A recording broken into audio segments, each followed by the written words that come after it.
Getting Sibron. In today's video, I will show you how to pay with PayPal on Shein. Before you get started, please subscribe our channel. So what you want to do to pay with PayPal, it's actually very easy. You want to create an account and then find a product what you want to buy.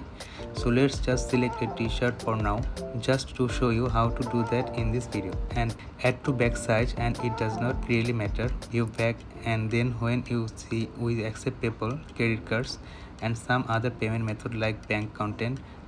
But as you can see, when we hit checkout securely, now we have to enter it all personal details, and here we can select pay with PayPal. If you don't have a PayPal account, you can also pay for your PayPal with your credit card or debit card. So you can also do it right here straight away.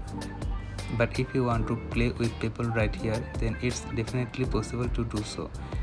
So this is the way how you can pay with PayPal on Shein. This is the video for today. Thanks for watching this.